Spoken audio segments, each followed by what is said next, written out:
Hello, I'm Dr. Graham Teague.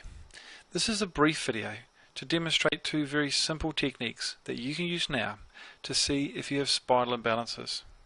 Now it's these imbalances that cause your pain, whether you have low back pain, sciatica, neck or even upper back pain. Now the first test is very simple. All you're doing is looking at your pelvic height. So all you do is look in a mirror and note if one side of your pelvis is higher than the other.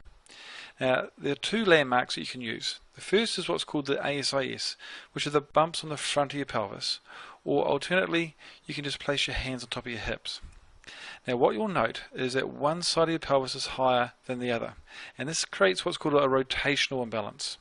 If your left side is higher, you have what's called an LFP, and if you have the right side higher, you have an RFP. Now, the bigger the height change, the bigger the imbalance is occurring in your spine. And also you can look at the side view of your posture, and this is what detects what's called a tilt type imbalance, where you can have a sway back where the curve in your low back is a lot greater, or you may have a flattened spine. Now it's the pelvis which is the foundation of your spine, and it's the imbalances that are centered around here that can create pain throughout your spine, causing both muscle as well as joint tension. Now, a second test that you can use, which also confirms these imbalances, is what's called a straight leg raise. So simply lie on your back with your knees bent and then straighten one leg and raise it as high as you can until you can feel a pulling in the back of your leg or in your lower back. And then just repeat this for the other side. Now there are two things that you will note. First that you may find is you can lift one leg higher than the other side. Now if this is the case, then again it confirms that you have a rotational imbalance. Secondly, people should be able to lift their leg up to almost 90 degrees.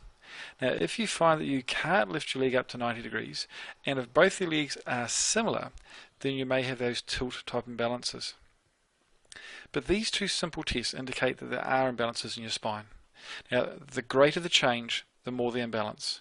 If there's minimal change, then it means that your pain is very simple and very quick to remove.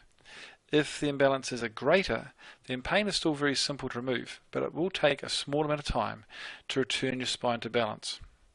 But these two tests can be used to detect your imbalances now, but you also can use them to monitor your imbalances. Long-term wise, you can use these same tests to make sure your spine stays in balance, which is important for a long-term future of being